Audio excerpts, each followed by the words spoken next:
¿Qué pasaría si la parte más difícil de escapar de la esclavitud no fuera romper las cadenas, sino aprender a desayunar como una persona libre? Uf, esa es una pregunta tremenda. Es que choca frontalmente con las narrativas heroicas que solemos consumir. O sea, siempre imaginamos la liberación como un interruptor. ¿Esclavitud o libertad? ¿Blanco o negro? Claro, como si cruzar una frontera geográfica borrara todo el trauma por arte de magia en el aire del desierto. Y esa expectativa poco realista es precisamente la trampa mental que hace que las grandes transiciones duelan tanto. Totalmente. Pues de eso va nuestra inmersión detallada de hoy. Vamos a analizar el capítulo 16 del libro del Éxodo, utilizando las fuentes de la versión Reina Valera. Y, ojo, es importante aclarar desde ya nuestro enfoque para la audiencia. Sí, por supuesto. Adelante. El objetivo de este análisis profundo no es debatir teología desde una perspectiva de fe personal, sino reportar el texto de manera neutral. Vamos a diseccionar la genialidad literaria de un documento que muestra cómo se comporta una sociedad cuando se le quita absolutamente todo lo predecible. Exacto. Actuaremos como guías imparciales ante un tratado extraordinario sobre el comportamiento humano. Vale, vamos a desgranar esto, porque el punto de partida es digno de una película de supervivencia extrema. Ajá. Situemos el mapa cronológico y geográfico.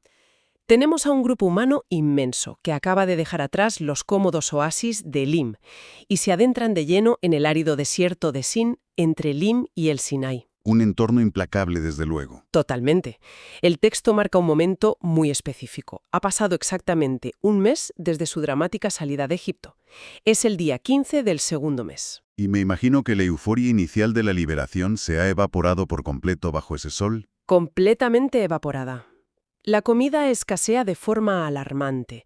Y como es de esperar en cualquier grupo al borde del colapso logístico y nutricional, la tensión estalla. Lógico. La primera reacción psicológica frente a la escasez absoluta suele ser la queja. En este caso, una murmuración feroz contra quienes lideran el grupo, Moisés y Aarón. Es una reacción visceral, nacida del pánico más primario. Y las fuentes detallan que esta multitud empieza a distorsionar su propia realidad de una manera casi delirante. Sí, la acusación que lanzan es brutal. Afirman que sus líderes los han sacado a ese desierto específicamente para matar de hambre a toda la congregación. ¡Qué barbaridad! Es una frase escalofriante. Prefieren haber muerto a manos de un castigo divino en Egipto antes que enfrentarse a la lenta agonía de la incertidumbre. Y ahí surge una ironía que resulta francamente dolorosa al leerla. En medio de este ataque de pánico colectivo, empiezan a recordar su vida pasada con unas gafas de color de rosa incomprensibles. Es un mecanismo de defensa increíble. Dicen, y cito casi textualmente, «Ojalá hubiéramos muerto en Egipto cuando nos sentábamos a las ollas de carne». O cuando comían pan hasta saciarse. Exacto. Olvidan por completo los latigazos, el barro, los ladrillos y el trabajo forzado de sol a sol. De repente, la esclavitud suena como un resort vacacional. Solo porque había una ración garantizada de carne y pan. Es una locura. Pues a ver, es como cuando alguien logra escapar de un entorno laboral terriblemente tóxico. Al salir por la puerta con su caja de pertenencias hay un alivio inmenso. Claro, la sensación de libertad en ese primer momento. Eso es. Pero a la primera dificultad que surge al intentar establecerse como trabajador autónomo, la cosa cambia. Cuando los ingresos fluctúan el primer mes y hay que pagar facturas, de repente esa persona idealiza el café gratis de la máquina de la oficina. Ya, y el salario fijo a fin de mes, olvidando todo lo demás. Exactamente. Borra por completo al jefe abusivo que le causaba ataques de ansiedad y las jornadas interminables. La memoria selectiva parece ser un mecanismo de defensa asombroso, aunque profundamente destructivo. Y lo fascinante aquí es cómo las fuentes advierten que esta distorsión de la realidad tiene un poder paralizante. Esta nostalgia selectiva demuestra cómo la mente bajo estrés crónico prefiere a menudo la miseria conocida. Antes que la libertad incierta, claro. Totalmente. A nivel psicológico y neurológico, estamos hablando del trauma de la escasez. El cerebro traumatizado reduce su horizonte temporal al mínimo. Solo puede pensar en la próxima comida. Una mentalidad de supervivencia pura y dura. Efectivamente, en Egipto no tenían libertad, pero el sistema esclavista necesita que el trabajador esté vivo para seguir produciendo, por lo que tenían la certeza de su ración diaria de calorías, por alto que fuera el costo humano. Mientras que la libertad exige responsabilidad y enfrentarse al vacío. Exacto. El texto nos muestra magistralmente que el desafío físico de salir de Egipto fue la parte fácil. El verdadero reto era arrancar a Egipto y su mentalidad de la arquitectura cerebral de estas personas. Esa crisis de liderazgo, alimentada por una memoria tan distorsionada, crea un punto de ebullición insostenible en el campamento. La situación fuerza una intervención inmediata. Y cualquiera esperaría una reprimenda severa ante semejante rebelión y acusaciones infundadas. Pues el documento da un giro argumental sorprendente. No hay fuego del cielo ni plagas vengativas. La respuesta a esta crisis es la instauración de un sistema de supervivencia completamente nuevo. Un sistema diseñado específicamente para reconfigurar esa mente esclava.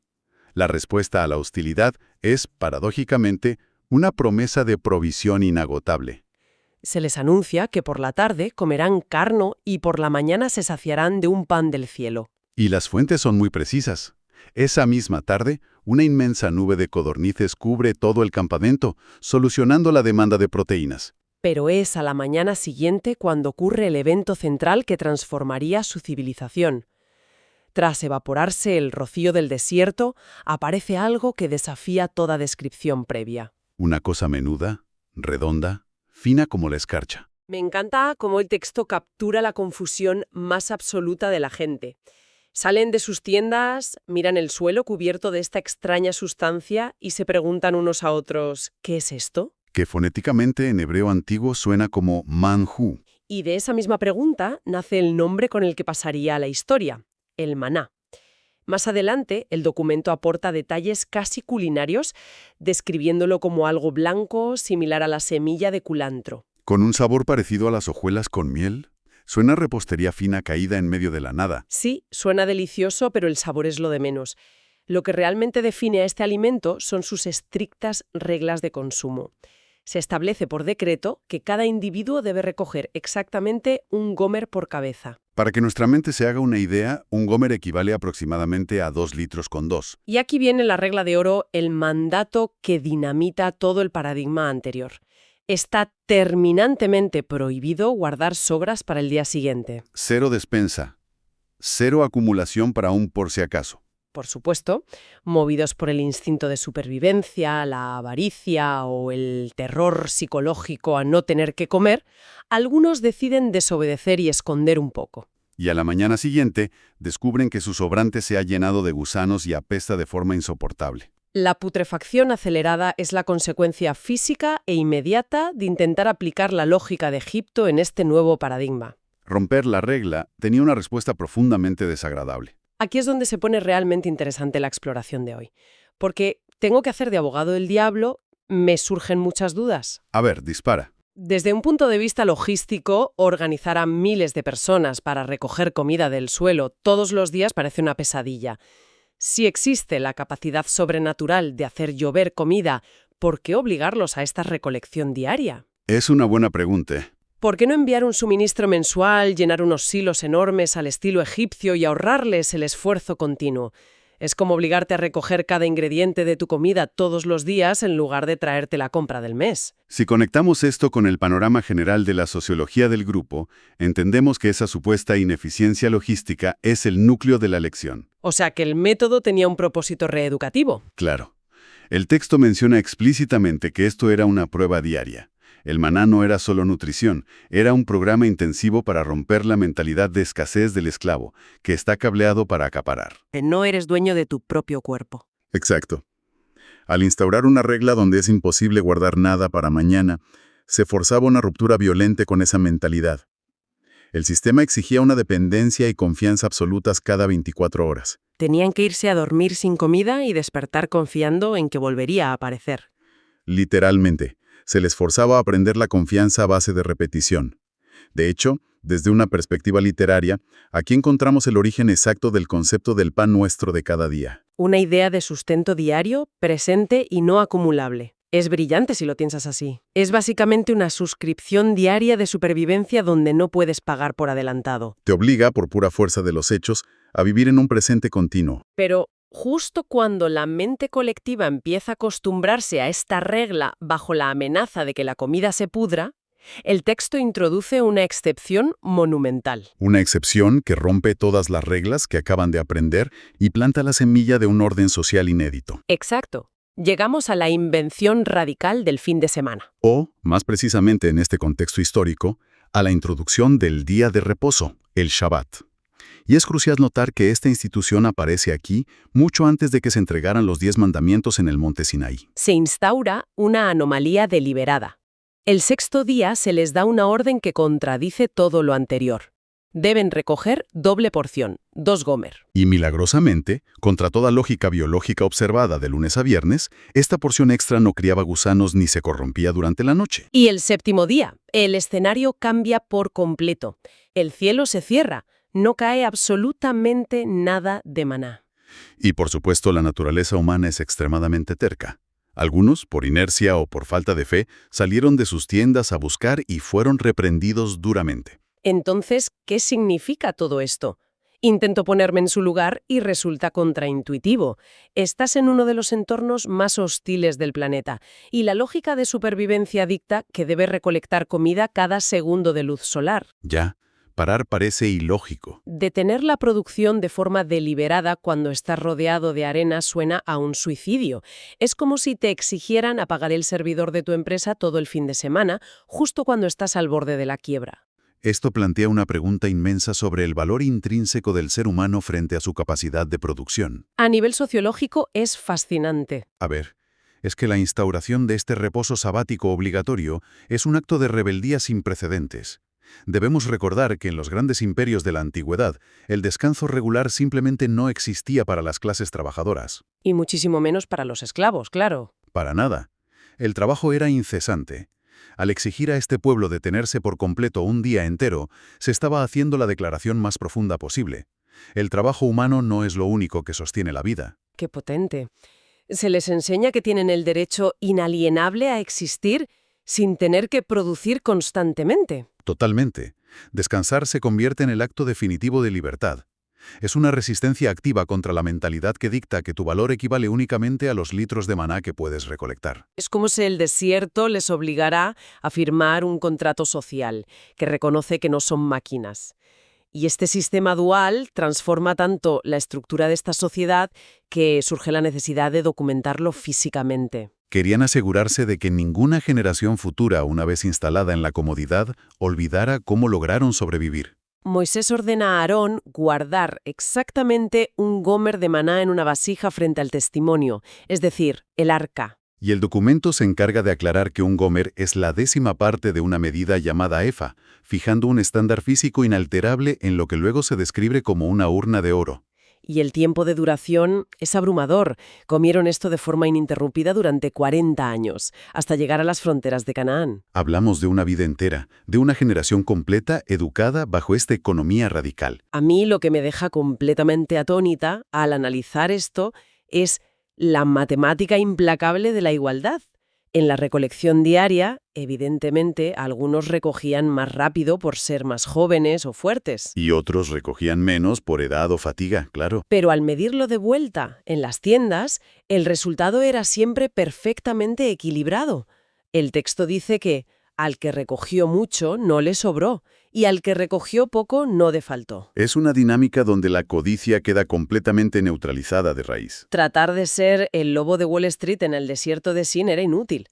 Acumular más cantidad no producía ningún beneficio real ni generaba estatus de riqueza. Solo generaba gusanos malolientes, fíjate. Es una bofetada directa a la concepción moderna de atesorar capital infinito para sentirnos falsamente seguros. Y ese desmantelamiento de la avaricia tiene ecos inmensos en el pensamiento posterior. Las fuentes muestran cómo este evento histórico se enlaza con conceptos éticos siglos después. Como en los textos del Nuevo Testamento, ¿verdad? Exacto.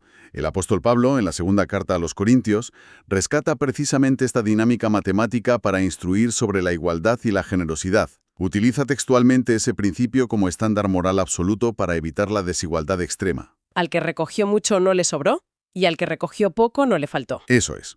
Y más adelante, en los Evangelios, la figura de Jesús reinterpreta profundamente este evento, presentándose a sí mismo mediante la poderosa metáfora del verdadero pan de vida que desciende del cielo. Llevando el simbolismo de la supervivencia física a la necesidad de una plenitud espiritual. Totalmente.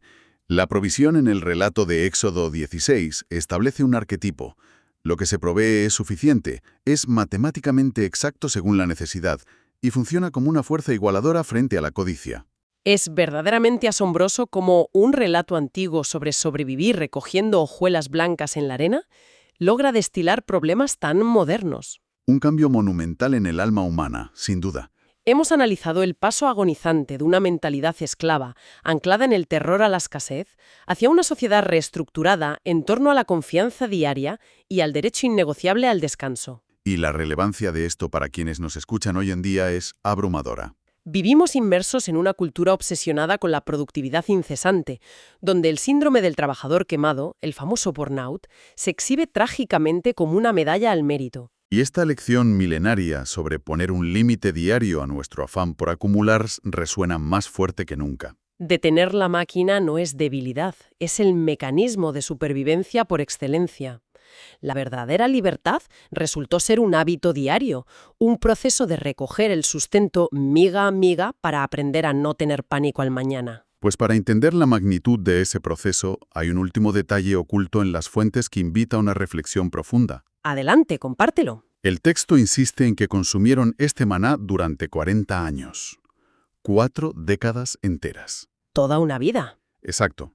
Desde un punto de vista fisiológico, esto significa que toda una nueva generación se formó a nivel celular exclusivamente a partir de este alimento milagroso. Claro, cada hueso, cada músculo de quienes sobrevivieron estaba construido materialmente con ese pan del cielo. Es fascinante imaginar el impacto en la psique y en el ADN cultural de ese pueblo. Piensa en el momento de cruzar a Canaán, cuando el maná cesó abruptamente. De un día para otro se acabó el milagro diario. Eso es. Tuvieron que volver a agacharse, labrar la tierra, sembrar semillas y depender de la incertidumbre de la lluvia con el sudor de su frente. ¡Qué cambio tan brutal! Pero todo esto sabiendo, en lo más recóndito de su memoria celular, que estaban literalmente hechos de un milagro caído del cielo. Queda ahí la reflexión para quienes nos escuchan.